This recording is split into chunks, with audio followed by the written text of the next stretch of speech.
네, 다 같이 골로새서 1장 15절 말씀을 읽겠습니다. 그는 보이지 아니하시는 하나님의 형상이요 모든 창조물보다 먼저 나신 자니 만물이 그에게 창조되되 하늘과 땅에서 보이는 것들과 보이지 않는 것들과 혹은 보좌들이나 주관들이나 정사들이나 권세들이나 만물이 다 그로 말미암고 그를 위하여 창조되었고 또한 그가 만물보다 먼저 계시고 만물이 그 안에 함께 섰느니라.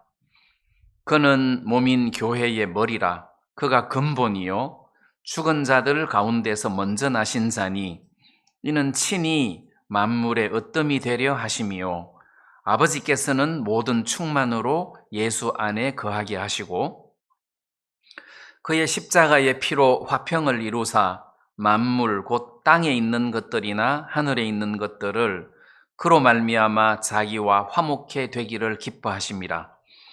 전에 악한 행실로 멀리 떠나 마음으로 원수가 되었던 너희를 이제는 그의 육체의 죽음으로 말미암아 화목해 하사 너희를 거룩하고 흠없고 책망할 것이 없는 자로 그 앞에 세우고자 하셨으니 만일 너희가 믿음에 거하고 터 위에 굳게 서서 너희 들은 바 복음의 소망에서 흔들리지 아니하면 그리하리라. 이 복음은 천하 만민에게 전파된 바요 나 바울은 이 복음의 일꾼이 되었노라. 23절 말씀까지 읽어드렸습니다.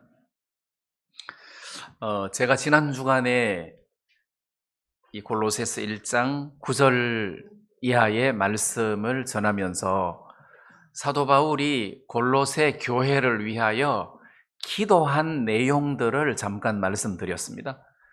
사도 바울이 골로새 교회를 위하여 기도할 때 우리가 기도하듯이 하나님 뭐 잘되게 해주십시오, 뭐 잘되게 해주십시오 그런 기도를 하신 것이 아니라 골로새 교회 성도들이 하나님의 뜻을 아는 것으로 그 마음이 가득 채워지게 해주십시오.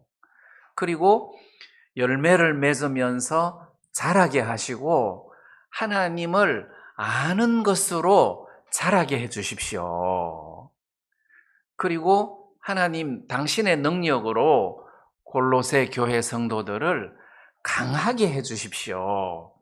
이런저런 핍박이나 환난에 흔들리지 않도록 또는 유혹에 흔들리지 않도록 강하게 해주십시오. 그리고 하나님 골로새 교회 성도들이 하나님 앞에 감사하는 자가 되게 해주십시오.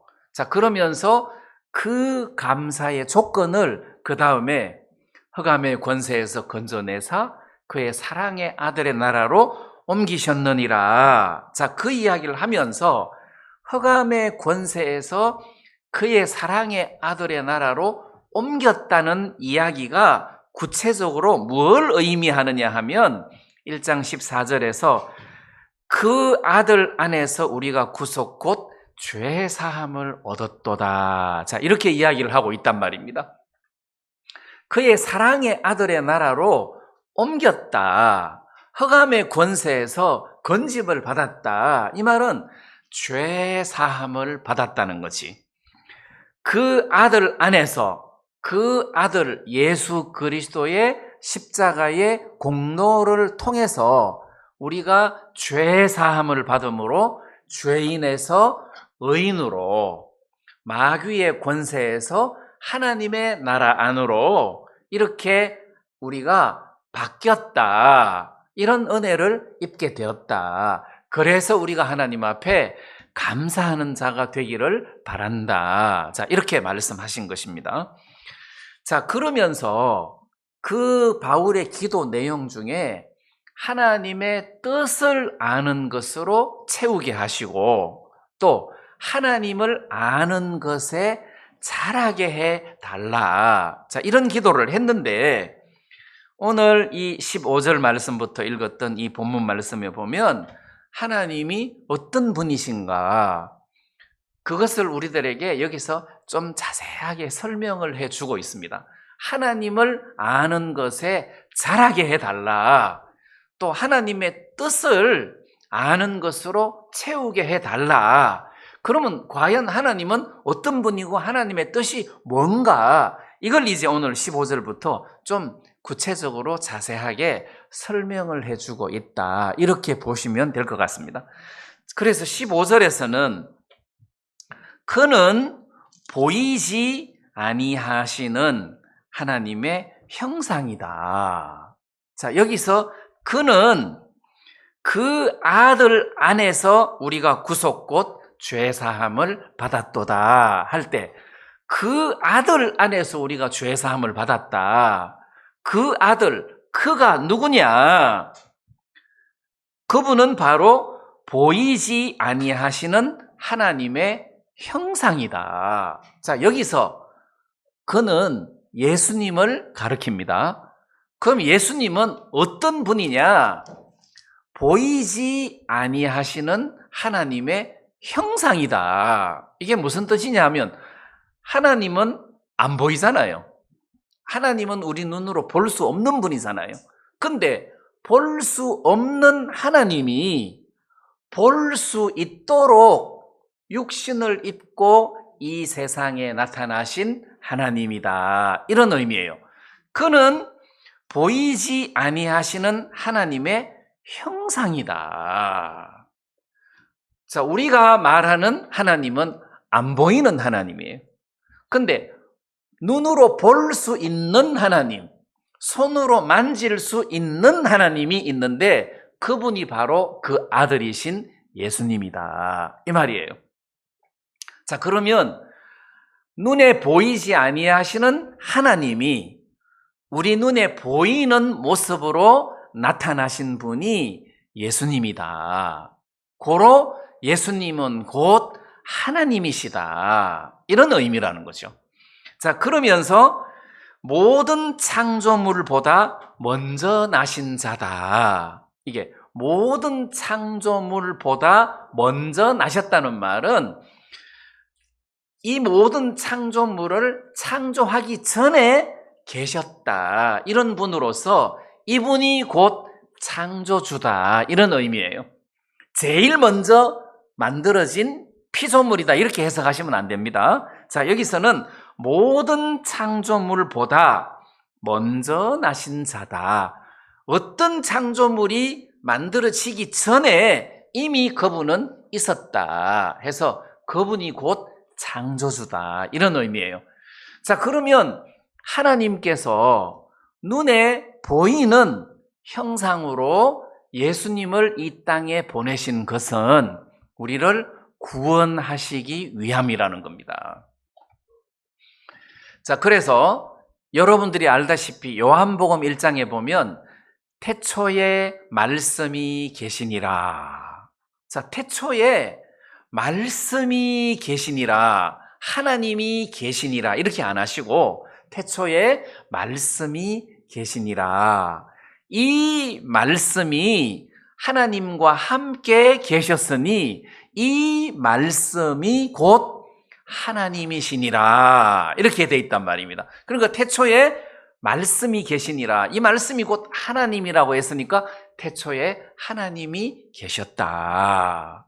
자, 근데 태초에 하나님이 계셨는데 이 말씀이 육신이 되어 우리 가운데 거하심에, 자, 이렇게 말씀하고 계십니다.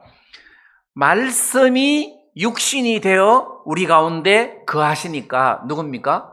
예수님이십니다. 말씀이 육신이 되어 우리 가운데 거하심에 우리가 그 영광을 보니 아버지의 독생자의 영광이요 은혜와 진리가 충만하더라. 자, 여기서 말씀이 육신이 되었다. 다시 말하면 말씀이 하나님이신데 하나님이 육신이 되어 우리 가운데 머물게 되셨다. 이게 요한복음 1장 15절이거든요. 근데 요한복음 1장 29절에 보면 그 육신이 되어 우리 가운데 거하시는 하나님이 보라 세상 죄를 지고 가는 하나님의 어린 양이로다. 이렇게 이야기를 하고 있으니까 말씀이 하나님이 육신이 되어 우리 가운데 거하시는 예수님이 이 땅에 오셔서 하신 일이 세상 죄를 짊어지는 일을 하셨다는 것입니다. 자, 세상 죄를 짊어지셨으니 곧 그럼 요한복음 끝 19장에 가면은 우리 죄를 위하여 십자가에 못 박혀 죽으시면서 다 이루었다 하시고 영혼이 돌아가시니라 이렇게 되어 있단 말이에요. 그러면 말씀이 육신이 되어 우리 가운데 거하신 예수님이 이 땅에 뭐 하려고 오셨느냐? 우리의 세상 죄를 짊어지시고 죄의 싹슨 사망이라는 그 율법의 법칙에 의해서 우리 죄를 대신하여 죄값을 지불하시려고 십자가에 못 박혀 죽으셨고, 예수님이 죽으시면서 다 이루었다 하시면서 세상을 떠나셨으니까 그 말 속에는 우리의 모든 죄를 다 씻었다, 율법의 요구를 다 이루었다, 이런 뜻이 된단 말이에요. 자, 그렇게 해서 죽으시고 장사 지내시고 부활하시고 성천하심으로 우리의 구원을 완성시키셨단 말입니다. 자, 그러면 하나님은 어떤 분이냐?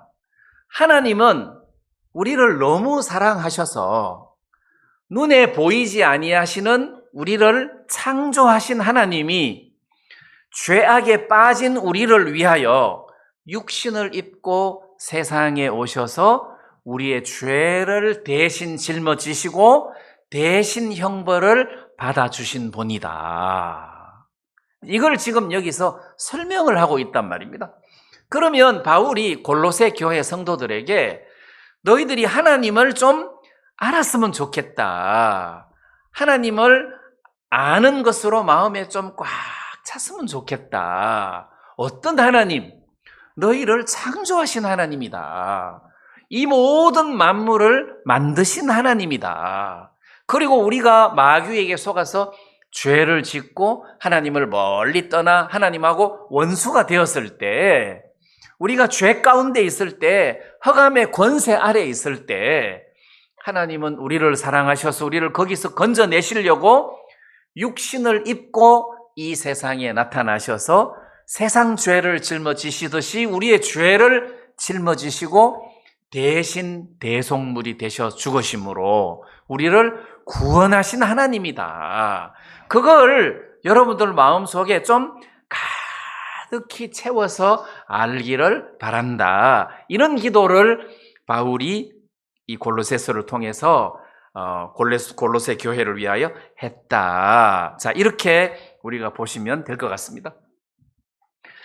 이사야 53장에 보면 그가 찔림은 우리의 허물을 인함이요 그가 상함은 우리의 죄악을 인함이라. 그가 채찍에 맞음으로 우리가 나음을 입었고, 그가 채찍에 맞음으로 그가 징계를 받음으로 우리가 나음을 입었도다. 그가 채찍에 맞음으로 우리가 갑자기 기억이 안 나네. 자, 그 말씀 이해하시죠? 그래서 예수님이 채찍에 맞으시고 징계를 받음으로, 그가 채찍에 맞음으로 우리가 평화를 누리고 그가 징계를 받음으로 우리가 나음을 입었도다 해서 평화를 누리게 되고 나음을 입게 됐단 말이에요. 근데 그 평화를 누리고 나음을 입었도다 하는 이 은혜가 그가 징계를 받았기 때문에, 그가 채찍에 맞았기 때문에 이런 은혜가 우리에게 왔다는 거죠. 자, 그러면 다르게 말하면은, 예수님 편에서 말하면 내가 너희들에게 평화를 주려고 내가 대신 맞았다, 징계를 받았다, 너희들을 낫게 하려고 치료하려고 내가 이렇게 매를 맞고 십자가에 못 박혔다. 이런 의미라는 거죠. 그러면 십자가에 못 박히지 않으면 우리가 낫지 못하느냐? 못 낫는다는 거죠. 그래서 우리 죄를 위하여 십자가에 못 박히시고 죽으심으로 형벌을 받으심으로 우리에게 평화를 주시고 우리를 치료하시고 낫게 하셨다. 네, 우리를 낫게 하셨다. 자, 이거를 기억하시고 하나님이 이렇게 우리에게 은혜를 베푸시고 사랑하시고 이 일을 하셨구나, 이렇게 보시면 된다는 거죠. 자, 히브리서 9장 12절 말씀에 염소와 송아지의 피로 아니하고 오직 자기 피로, 이 자기 피로가 예수님 피 아닙니까? 하나님의 피라는 거죠. 우리를 창조하신 하나님의 피다. 예수님의 피다. 오직 자기 피로 영원한 속죄를 이루사 단번에 성소에 들어가셨느니라. 자, 그 이야기를 하면서 염소와 황소의 피와 및 암송아지의 죄로 부정한 자에게 뿌려 그 육체를 정결케 하여 거룩케 하거든 하물며 영원하신 성령으로 말미암아 흠없는 자기를 하나님께 드린 그리스도의 피가 어찌 너희 양심으로 죽은 행실에서 깨끗하게 하고, 자, 양심을 깨끗하게 했다는 거죠. 구원받기 전에 우리 양심은 망가진 양심이고 더러워진 양심이에요. 그리고 구원을 받고 난 이후의 양심은 깨끗한 양심으로 변했어요. 그래서 선한 양심이라고 이야기합니다. 구원받기 전의 양심하고 구원받고 난 이후의 양심이 다릅니다. 구원받고 난 이후의 양심은 하나님의 성령의 간섭을 받는 깨끗한 양심이고 선한 양심입니다. 자, 여기서 영원하신 성령으로 말미암아 흠없는 자기를 하나님께 드린 그리스도의 피가 어찌 너희 양심으로 죽은 행실에서 깨끗하게 하고, 자, 죽은 행실을 깨끗하게 한다는 거예요. 성령으로 말미암아, 그리고 살아계신 하나님을 능히 섬기게 한다. 자, 여기서 우리가 어떤 결론을 엿볼 수 있느냐 하면 이 모든 만물을 창조하신 분이 하나님이라는 거예요. 하나님께서 해와 달과 별을 창조하셨는데 우주의 질서를 보면 너무 신비한 것이 많다는 거죠. 하나님이 이 식물들과 동물들을 창조하셨어요. 하나님이 제일 나중에 사람을 창조하셨어요. 그러면 아무 끝도 없는 무에서 이런 아름다운 것을 창조하신 하나님께서 죄로 물들어서 흑암의 권세 아래에 있는 우리를, 타락한 우리를 다시 재창조할 수 있는 능력이 없겠느냐? 있다는 거예요. 하나님께서, 전능하신 하나님께서 흑암의 권세 아래서 불행하게 평화 없이 허우적거리고 있는 이 인간을 당신의 능력으로 거기서 건져내어서 하나님의 나라로 옮기시고 하나님의 자녀로 만들 수 있는 능력이 하나님에게 있느냐 없느냐는 거예요. 있다는 거죠. 전능하신 하나님께서 우리를 여기서 건졌다는 겁니다. 자, 여기서 우리가 방향을 바꾸어서 생각해 볼 필요가 있다는 겁니다. 무슨 이야기냐면 내가 구원을 받았다는 것이 아니고 하나님 편에서는 내가 너희를 건졌다, 이 말이에요. 내가 너희를 건졌다. 그럼 우리가 구원을 받으려고 애를 써서 구원을 받은 것이 아니고 하나님이 당신의 능력으로 우리를 건진 거예요. 뭐 그 말인데 이걸 방향을 바꾸면 좀 더 이해의 폭이 넓어진다는 겁니다. 자, 예수님을 믿으면 죄 사함을 받는 것이 아니고 모든 죄를 씻어 놓은 사실을 믿는 거예요. 그러니까 죄가 씻겨졌다는 사실을 믿는데 뭐 더 이상 씻어야 할 일이 뭐가 있습니까?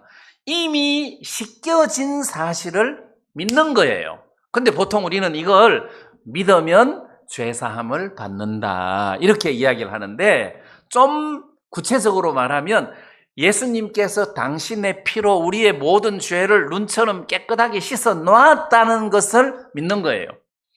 아, 이미 다 씻어 놨네, 그러면 죄가 없네 하고 믿으니까 죄가 없는 거죠. 그래서 믿으면 죄가 씻어진다는 것이 아니라 죄가 씻겨진 사실을 내가 알고 인정하는 것이다. 그러면 구원도 마찬가지입니다. 내가 구원을 받으려고 애를 써서 구원을 받는 게 아니고 하나님이 나를 구원하셨다는 사실을 발견하는 거죠. 아, 하나님이 나를 이렇게 구원을 해 주셨구나. 그럼 한번 생각해 보세요. 염소와 황소의 피가 우리 죄를 씻어주는데 하물며 영원하신 그 자기 피를, 하나님의 피를, 예수님의 피를 우리들에게 뿌려서 우리의 죄를 씻지 못하겠느냐 하고도 남는다, 이런 의미 아니겠습니까? 그래서 이 골로새서 말씀에서는 그는 보이지 아니하시는 하나님의 형상이다. 보이지 않는 하나님이 보이는 육신을 입고 이 땅에 나타나셔서 우리를 이렇게 구원하셨다. 그리고 이분은 만물보다 먼저 나신 자다 해서 이분은 곧 창조자이시다. 이 세상을 창조하신 분이시다 해서 창조하신 예수님이 눈에 보이는 육신을 입고 세상에 오셔서 우리 죄를 짊어지시고 대속물이 되셔갖고 대신 하나님 앞에 형벌을 받으심으로 우리를 흑암의 권세에서 건져내시고 우리의 모든 죄를 씻으신 분이다. 이 하나님을 너희들이 좀 잘 알았으면 좋겠다. 자, 이런 의미라고 보시면 될 것 같습니다. 16절 말씀에 보면 창조주 하나님에 대해서 설명하기를 16절에 만물이 그에게 창조되되 하늘과 땅에서 보이는 것들과 보이지 않는 것들과 혹은 보좌들이나 주관들이나 정사들이나 권세들이나 만물이 다 그로 말미암고 그를 위하여 창조되었다. 자, 만물이 다 그로 말미암았다. 그로 말미암아 창조가 되었다. 이사야 45장에 보면은 나는 빛도 짓고 어두움도 창조하며 또 평화도 짓고 환난도 창조하나니. 그러니까 빛도 하나님이 지으셨고 어두움도 하나님이 창조하셨다는 거지. 어두우면 저절로 생긴 게 아닙니다. 어두움도 만드셨고 빛도 만드셨다. 그러면 이 평안도 하나님이 만드셨고 그 다음에 환난도 만들었다는 거죠. 자, 근데 창세기 1장에 보면 하나님이 이 모든 것을 만들어 놓고 하나님 보시기에 심히 좋았더라, 그렇게 말씀하셨는데, 그럼 하나님이 어두움을 창조하시고 난 다음에도 참 좋다 이렇게 하셨을 거 아니에요. 그럼 하나님이 환난을 만들어 놓고 난 다음에도 야, 이 환난 참 좋다 이렇게 하셨을 거 아니에요. 그런데 우리는 환난이 좋습니까, 안 좋습니까? 안 좋죠. 아, 이 환난 좀 없었으면 좋겠다 이렇게 생각하기가 쉽습니다. 근데 이런 환난이 초대교회 성도들을 주님과 훨씬 더 가깝게 만들었다는 생각이 듭니다. 오히려 이 시대는 환란이 없어가지고 너무 평화로우니까 마귀가 잠을 잔다 그러잖아요. 어떤 사람이 지나다가다 보니까 마귀가 잠을 자고 있는 거라. 야, 마귀야, 너는 이 시간에 열심히 뛰어다녀야 되는데 왜 잠을 자고 있냐? 그러니까 할 일이 없대. 성도들이 다 퍼져 있기 때문에. 그래서 이 시대가 너무 편안해서 환란이 없어서 문제다. 예, 그런 생각도 드는데, 어쨌거나 하나님은 이 모든 것들을 만드신 분이다. 하나님은 모든 것들을 만드신 분이다. 창조주다. 그러면 타조는 누가 만들었겠어요? 하나님이. 저절로 아니죠? 그러면 늑대는 누가 만들었겠어요? 하나님. 그럼 나는 하나님이라는 거죠. 나를 이렇게 만드신 분은 하나님이다. 그럼 나를 이렇게 새로운 피조물로 만드신 분은 누굽니까? 하나님이라는 거죠. 구원받은 사람은 새로운 피조물이라고 말씀하셨습니다. 새로운 피조물. 하나님이 새로 창조를 했다는 겁니다. 새로 창조를 했다. 이 재창조가 아니고 새롭게 창조를 했다는 거예요. 새로운 피조물이다. 어떻게? 죄가 없는 하나님의 아들로 영원히 타락할 수 없는, 자, 이런 모습으로 하나님께서 창조를 하셨다. 근데 이제 왜 창조를 했냐는 거지. 창조하신 분은 하나님이시고 예수님이신데 왜 창조를 했냐? 창조의 목적이 그를 위하여 창조되었다. 이렇게 이야기를 하고 있습니다. 그를 위하여 창조되었다. 사사기 9장 말씀에 보면 식물들이 왕을 세우는 이야기가 나옵니다. 그래서 이 나무들이 포도나무한테 찾아가가지고 우리들의 왕이 되라. 무화과나무한테 찾아가서 우리의 왕이 되라. 그 다음 감람나무한테 찾아가서 우리의 왕이 되라. 그러니까 감람나무가 나의 단 것, 나의 아름다운 실과를 내가 어찌 버리고 가서 나무들 위에 요동하리요. 하나님이 나에게 이렇게 감람 열매를 맺게 해서 하나님과 사람을 영화롭게 하는데, 이 감람나무는 나의 기름은 하나님과 사람을 영화롭게 하나니 내가 어찌 그것을 버리고 가서 나무들 위에 요동하리요. 그럼 하나님이 감람나무를 만드신 목적이 있습니다. 뭡니까? 그것은 나의 기름은 하나님과 사람을 영화롭게 한다. 이걸 위하여 만들어졌는데 이걸 버리고 나무들 위에 요동하는 왕이 되어가지고 막 나무들 위해서 이거는 하나님 뜻이 아니다 해서 거절하더라는 거지. 포도나무나 무화과나무도 마찬가지로 하나님이 자기에게 열매 맺는 이런 은사를 주셨는데 이것을 통해서 하나님을 기쁘게 하고 사람을 기쁘게 하는 것이 하나님 창조의 목적인데 이거를 두고 내가 어디 가겠느냐. 자, 이런 대목의 이야기가 있는데, 말씀이 있는데, 그러면 하나님께서 이 모든 것을 만물을 만드신 목적이 있다는 겁니다. 그를 위하여 만들었다. 그러면 하나님께서 우리를 만드신 것도 그를 위하여 만들었다. 하나님이 첫 번째 만든 이 피조물들이 죄악에 물들어서 타락했는데 예수님의 공로로 이 사람을 다시 죄에서 건져서 하나님이 새로운 피조물로 창조를 하셨다. 어떻게?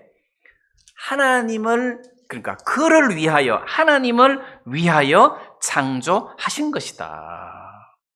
하나님이 우리에게 의를 주신 것은 하나님과 더불어 화평을 누리고 그리고 그 하나님의 의를 받은 사람으로서 세상 사람들에게 빛이 되고 소금이 되는 그런 삶을 살면서 하나님께 영광을 돌리기 위하여 새로운 피조물로 우리를 만드신 것이다. 자, 이렇게 봐도 된다는 겁니다. 그럼 한번 보십시오.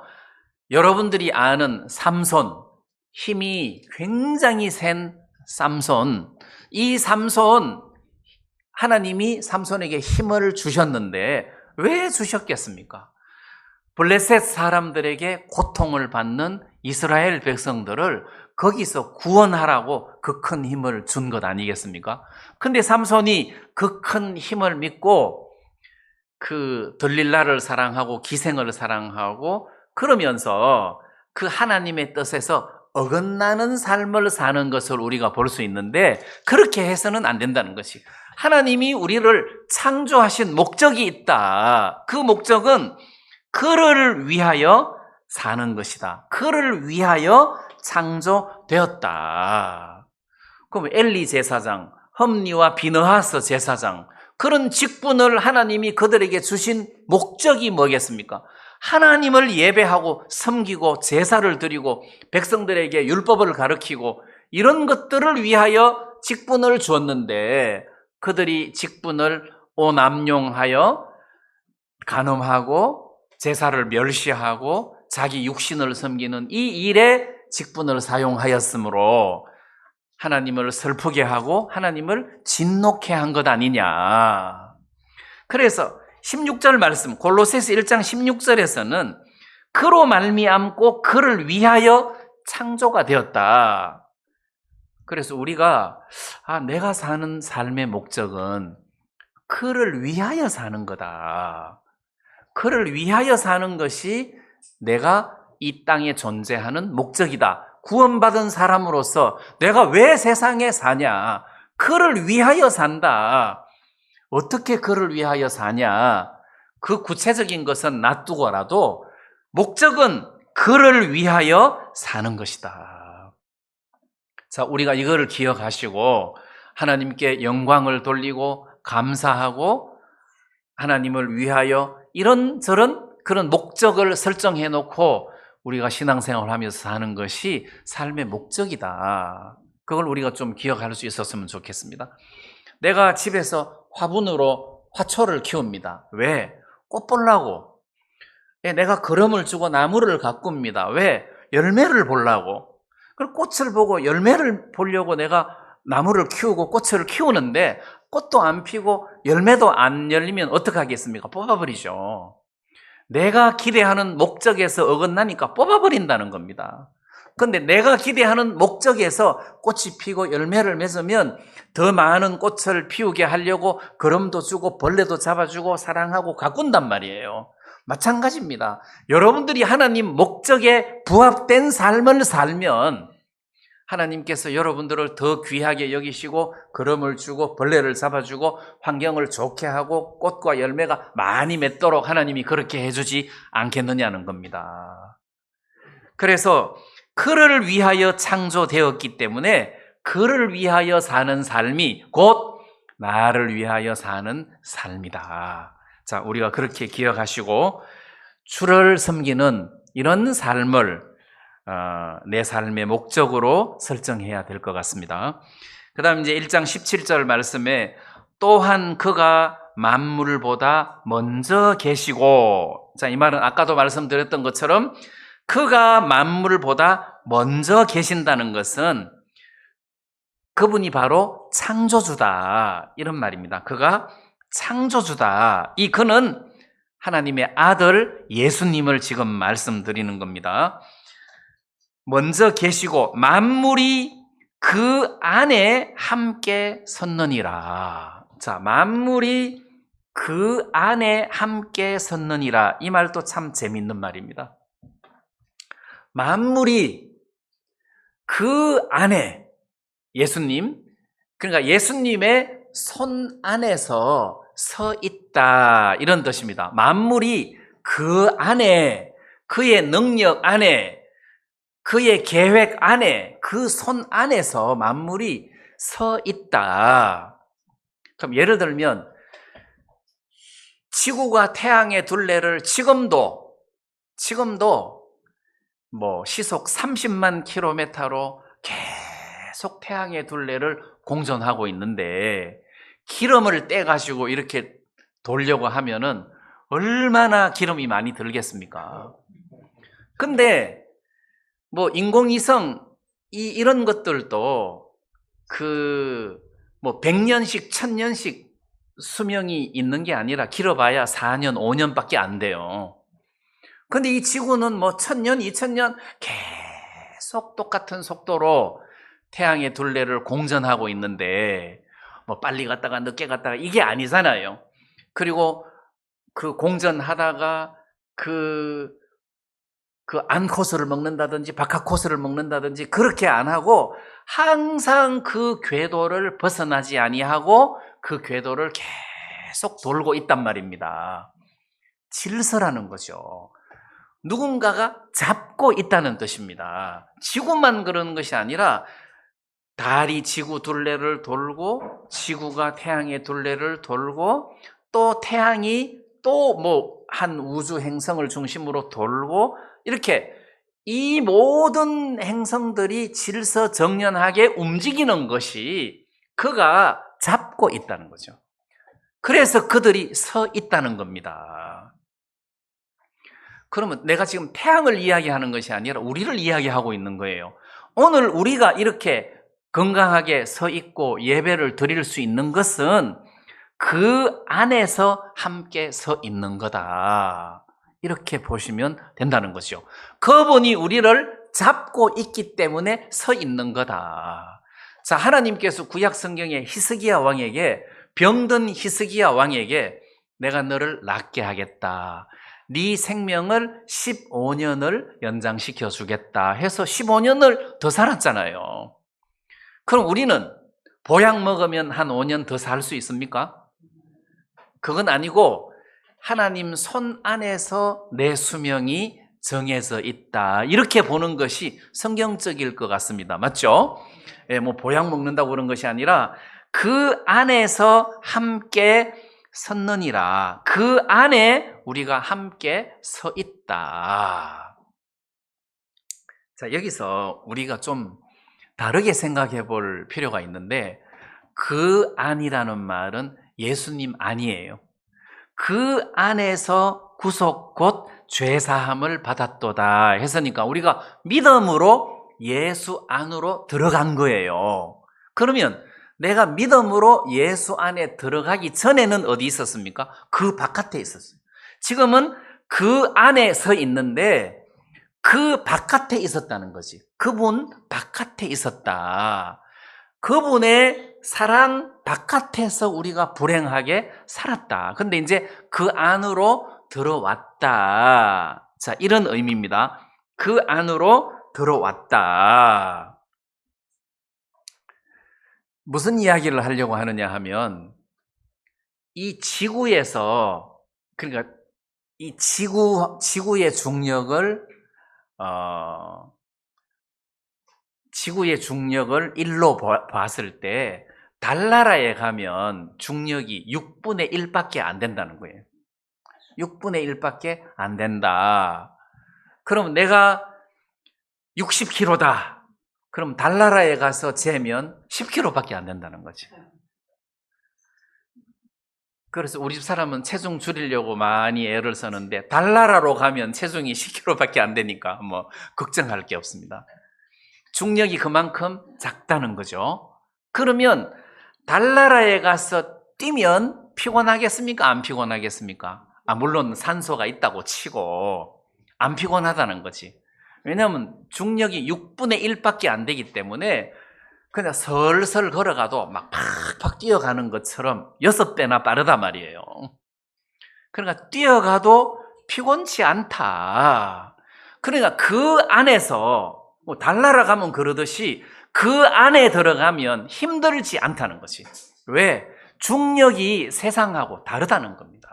주님이 잡아주기 때문에 그 안에서 우리가 서 있는데 수월하다는 거예요. 그 안에 서 있다, 그 안에서 산다는 것은 훨씬 수월하다 이런 뜻입니다. 왜? 그분이 우리를 잡아주기 때문에 그렇다는 거죠. 전에 말씀드렸듯이 김성준 선교사님은 그 남미 마토크루스의 토인들에게 목이 잘려가지고 순교당한 선배 선교사님을 보고 자기가 그 자리에 들어갔잖아요. 그 마을에. 아니, 그 토인이 당신도 목을 잘라 죽이면 어떡하려고 그러냐. 나는 토인들이 도끼로 목을 잘라서 죽인다고 생각하지 않는다. 하나님이 성준아, 너 그만 살고 하늘나라로 올라오느라 할 때 엘리야는 회리바람을 사용해서 하늘나라로 데려갔지만 나를 성준아 그만 살아라 할 때 토인들의 도끼를 사용해서 나를 데리고 가는 것이지 토인들이 나를 죽였다고 생각하지 않는다. 자, 이렇게 생각을 하고 있으니까 토인의 도끼가 무섭겠습니까? 안 무섭겠습니까? 안 무서운 거죠. 그래서 그 정글에 선교 활동을 했단 말입니다.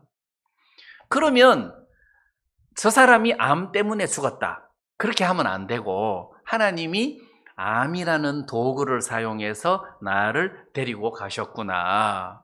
이렇게 생각을 하니까 모든 것들이 주님의 뜻 안에 있다는 거죠. 그래서 이 말씀을 보면 만물이 그 안에 함께 섰느니라. 만물이 그 안에, 그분 안에서 서 있는 것이다. 우리 구원받은 사람은 예수 안에서 서 있는 거다. 자, 우리 집에 화초가 많이 있는데 야들은 다 내 손 안에 있잖아요. 그렇습니까? 내 손 안에 있습니다. 어느 날 지혜자매 이거 가져가. 너 집에 하나 가져가. 그럼 이사 가는 거예요. 뭐 지가 백날 뽐내도 소용없어요. 지혜자매 하나 가져가. 그럼 이사 가는 거예요. 어느 날 야, 야는 키가 너무 크다. 잘라가지고 삽목을 하면 얘 키는 절반으로 줄어드는 거예요. 내 손 안에 있듯이 우리가 지금 예수님 손 안에 있는 것 아니겠습니까? 지금 우리가 하나님 손 안에 있는 것 아닙니까? 그걸 믿어야 됩니다.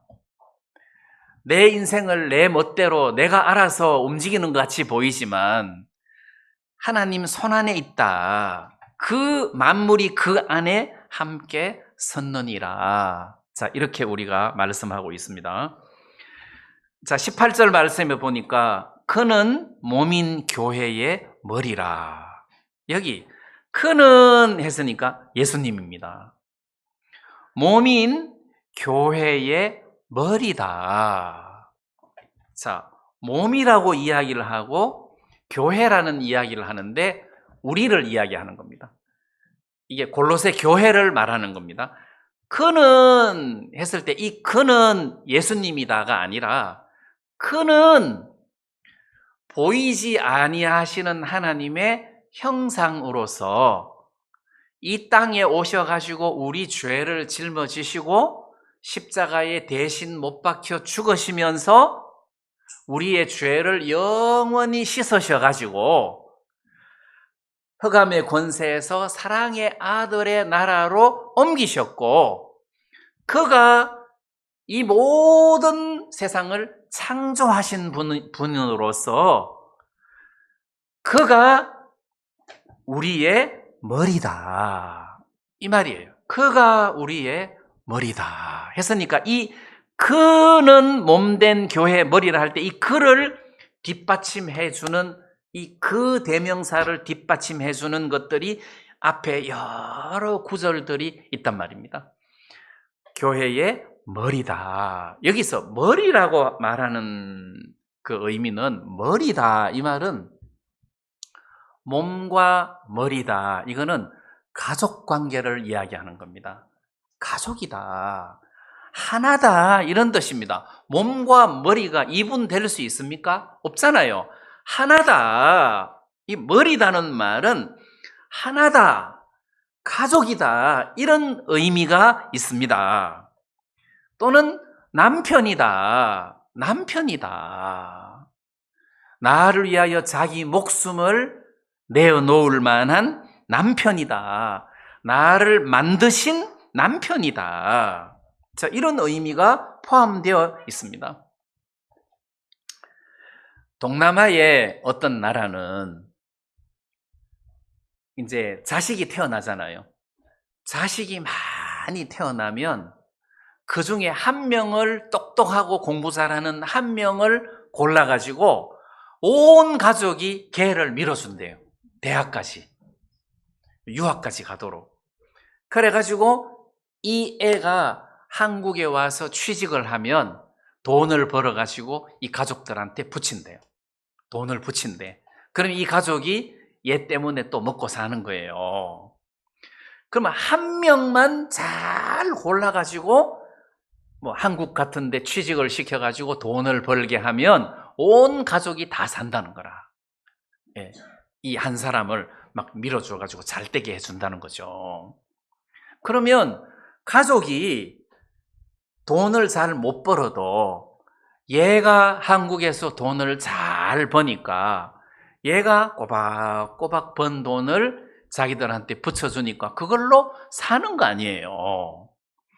그럼 예수님이 그렇다는 거지. 우리는 진짜 공부도 못하고 돈도 못 벌고 우리는 부족한 게 많고 어리석고 해도 예수님이 너무 똑똑하셔서 우리를 사랑하시고 우리를 잡아주시고 우리의 머리가 되시고 우리를 책임지시고 이런 분이 예수님으로서 우리 곁에 계시니까 우리가 연약하고 못난 것이 문제가 되겠습니까? 안 되겠습니까? 안 된다는 거죠.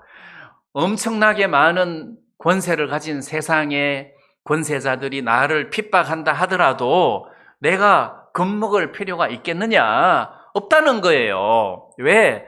예수님이 머리라는 겁니다. 교회의 머리라는 겁니다.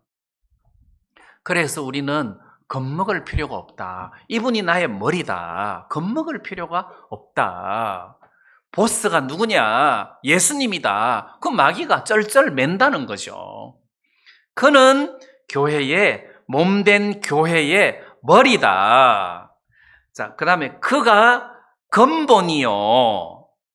여기서 그는 근본이다. 이렇게 이야기를 하고 있습니다. 근본은 뿌리 근자 아닙니까? 이분이 뿌리다. 이분이 근본이다. 할 때 저는 뭘 생각했느냐 하면 사랑의 근원, 사랑의 뿌리가 어디겠습니까? 하나님 아니겠습니까? 하나님은 사랑이시라. 예수님 아니겠습니까? 사랑의 뿌리는 예수님이다. 그 안에 사랑이 가득 찼다. 근본이다. 여기 19절에서 아버지께서는 모든 충만으로 예수 안에 거하게 하시고 예수님 안에 거하게 하셨다. 뭘? 사랑을, 모든 것을.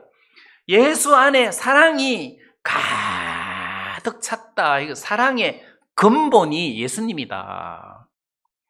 복. 하나님께서 아브라함에게 너는 복의 근원이 될지라. 너를 축복하는 자에게 내가 축복하고 너를 저주하는 자에게는 내가 저주하겠다. 너는 복의 근원이 될지라. 이랬단 말입니다. 거기서 그 근원이라는 말은 여기서 말하는 근원하고 똑같은데 원래 그 다른 번역으로는 복의 통로가 될지라 이런 뜻입니다.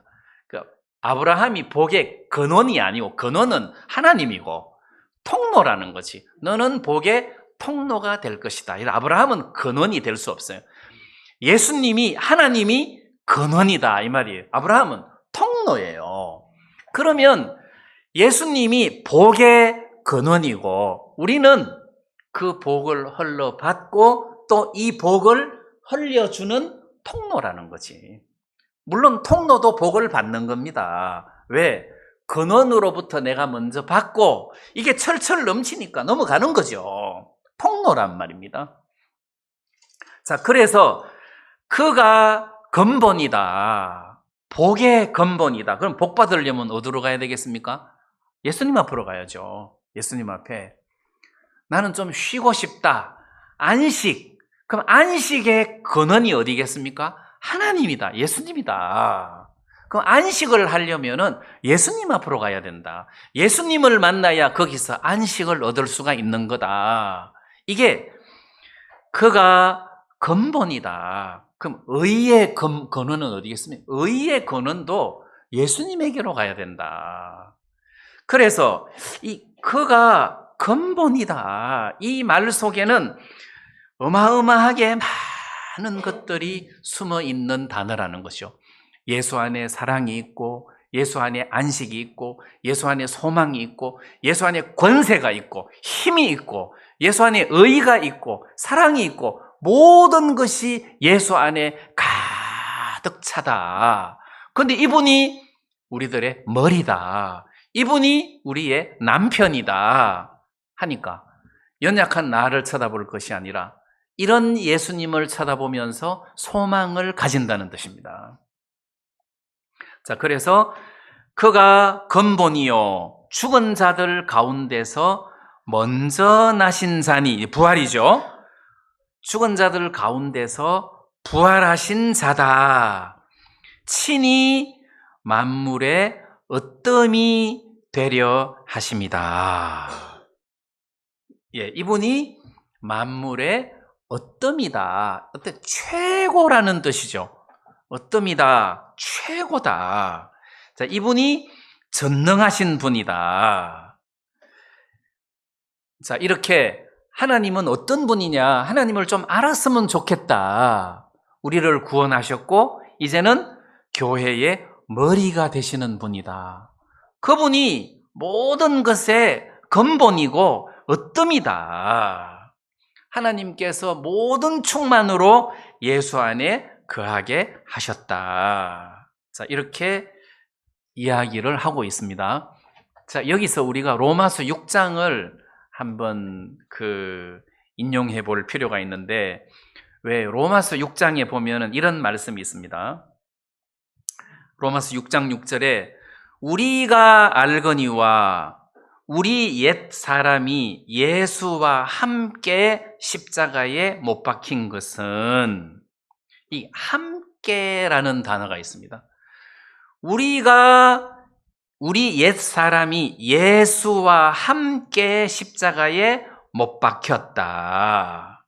4절에는 그러므로 우리가 그의 죽으심과 합하여 세례를 받음으로 그와 함께 장사되었나니 이는 아버지의 영광으로 말미암아 그리스도를 죽은 자 가운데서 살리심과 같이 우리로 또한 새 생명 가운데서 행하게 하려 함이니라. 만일 우리가 그의 죽으심을 본받아 연합한 자가 되었으면, 여기 함께 연합한 자가 되었으면, 자, 이랬단 말이에요. 우리 구원받은 사람은 예수님과 함께 십자가에 못 박힌 것이고 함께 장래가 된 사람이고 함께 부활한 사람이에요. 연합한 자가 되어서 부활한 사람이다. 그러니까 예수님은 머리라는 것은 몸과 머리가 연합되었다, 이런 뜻입니다. 연합되었다. 그러면 예수님과 내가 연합되었다는 말은 복과 내가 연합되었다는 뜻이에요. 복하고 나하고 엮여졌다. 내가 곧 복이다. 구원받은 사람이 복받은 사람이다. 구원받은 사람에게 진정한 안식이 있고 구원받은 사람에게 진정한 행복이 있는 것이다. 구원받은 사람에게 진정한 권세가 있고 능력이 있는 것이다. 구원받은 사람에게 안식이 있고 소망이 있는 것이다. 왜? 예수님이 머리이기 때문에 그렇다는 겁니다. 그래서 예수님에 대해서, 하나님에 대해서 많이 알수록 나는 소망이 생기는 거예요. 저거 내 거다. 저거 내 거다. 어떤 남편이 복권이 당첨됐는데 아내가 야, 기념으로 나한테 차 하나 사줘요 했는데 안 사줬다 하더라고. 그거는 남편도 아니야. 그래서 이혼했다 하더라고. 그건 남편 아니에요. 예수님은 그런 남편 아니에요. 예수님은 우리를 위하여 자기 목숨을 내어놓는 분이었어요. 자, 그러니까 그분이 복권이 당첨됐다. 그러면 절반은 내 거다. 이렇게 해석을 해도 된다는 거지. 왜? 그분이기 때문에. 그분에게 복권이 당첨된 것이 아니라 그분에게 사랑이 가득 찼다. 그럼 절반은 내 거라는 거지. 그분에게 안식이 가득 찼다. 그럼 절반이 내 거라는 거지. 그래서 모든 구원받은 사람이 예수를 믿는 믿음을 가지면 진정한 안식을 누릴 수 있고 소망을 가질 수 있고 행복해질 수가 있다는 겁니다. 자, 이래서 사도 바울은 골로새서 1장 18절에 그가 근본이라는 이야기를 하면서 그는 교회의 머리다. 우리들의 머리다. 자, 이런 이야기를 하고 계십니다. 그 다음 그 20절 말씀에 그의 십자가의 피로 화평을 이루사 만물 곧 땅에 있는 것들이나 하늘에 있는 것들을 그로 말미암아 자기와 화목해 되기를 기뻐하심이라. 자, 하나님과 화목하게 되기를 기뻐하셨다. 이 화목, 이 화목이라는 부분을 좀 설명을 하려고 합니다.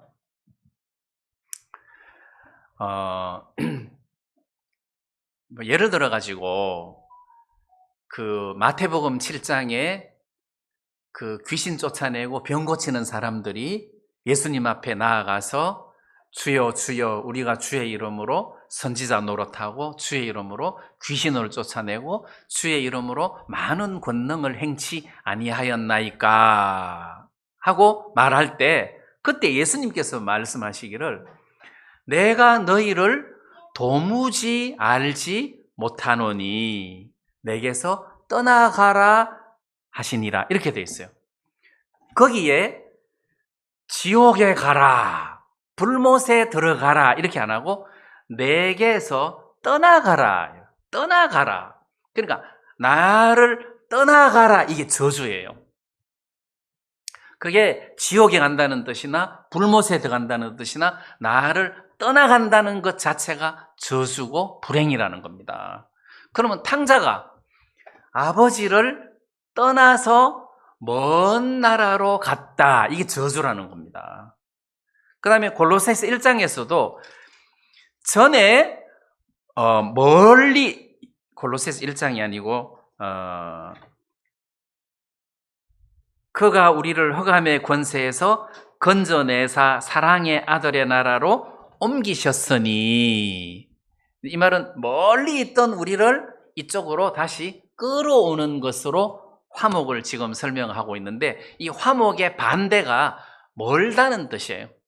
전에 멀리 있던 너희를 그리스도 안으로 들어오게 했다 해서 거리적인 이야기를 할 때 그렇다는 겁니다. 그럼 하나님과 나 사이가 전에는 멀리 있었어요. 이게 멀리 있었다는 말은 하나님과 나, 이게 하나님을 구체적으로 행복이라고 치면 행복하고 나하고는 거리가 멀리 떨어져 있었다는 거지. 이분이 빛이라면 빛하고 나하고는 멀리 떨어져 있어. 그러니까 어둠이죠. 나는 빛에게서부터 멀리 떨어져 있었다. 이분이 안식이라면 나는 안식에서부터 멀리 떨어져 있었다. 그러니까 늘 수고로운 삶을 살았다. 이런 뜻이란 말입니다. 그런데 여기서 화목하게 됐다. 이 말은 가까워졌다. 하나가 됐다. 이런 뜻입니다. 전에 멀리 있던 너희를 화목해 하사 하나님과 하나가 되게 하셨다. 가까워졌다. 하나, 화목, 하나 이런 뜻입니다. 그 하나님하고 화목하게 됐다, 가깝게 됐다는 말은 행복하고 가까워졌다. 행복하고 하나가 됐다. 안식하고 하나가 됐다. 이런 말이라는 거죠. 아, 내가 자기와 화목해 되기를 기뻐하심이라. 여러분, 행복하고 화목하면 얼마나 좋겠습니까? 행복하고 나하고는 굉장히 가까운 사이야. 그 말이 뭔 이야기입니까? 행복하고 나하고는 굉장히 가까운 사이야. 이 말은 나는 굉장히 지금 행복한 사람이야, 이런 뜻 아닙니까? 화목이 그런 뜻이라는 겁니다. 예수님께서 나를 하나님과 화목시켰다는 겁니다. 의와 가깝게 해놨다는 겁니다. 의와 그다음 빛과 안식과 가깝게 해놨다. 그래서 예수님으로 말미암아 우리는 하나님과 화목하게 되기를 기뻐하셨기 때문에 예수님하고 나하고는 아주 가까운 사이다. 자, 주님이 이 땅에 오셔서 우리를 위하여 이런 일을 하셨다는 겁니다. 제가 지금까지 똑같은 이야기를 장황하게 설명을 했는데 이분이 바로 하나님이다. 이런 하나님을 구체적으로 좀 더 깊이 알기를 바라고 이렇게 하나님을 아는 것에 지식이 점점점 자라기를 바란다. 이런 지식이 자라고 가득 차다가 보니까 내 속에서 소망이 생기고 힘이 생기고 강해진다는 거죠. 예수님이 머리면은 내가 무서워할 게 없겠네. 우리 두목 이름만 되면 다 벌벌 길 거 아니야. 자, 그래서 진짜 중요한 것은 머리의 이름이에요. 머리의 이름. 자, 그래서 강한 자가 된다. 이런 생각이 들고 주님께서 우리를 이렇게 강하고 복되게 만드신 이유는 그를 위하여 그분에게 영광을 돌리고 그분을 찬양하고 또 그분을 드러내고 이런 목적으로 우리를 구원하시고 이런 은혜를 베풀어 주셨기 때문에 우리가 구원받고 난 이후에 인생을 살아가는 동안 내가 의인이라는 사실을 믿듯이 내가 하나님하고 화목하게 되었구나. 이 하나님하고 화목하다는 것이 좀 어려운 사람은 행복하고 화목하구나, 안식하고 화목하구나, 또는 그 빛하고 화목하구나. 그래서 내가 빛의 자녀구나 해서 하나님하고 화목하게 된 우리들을 그 믿음으로 우리가 이렇게 화목하게 됐구나 하는 이 사실을 믿음으로 소망 가운데 거할 수 있었으면 좋겠습니다. 네, 오늘 말씀 여기까지 드리겠습니다.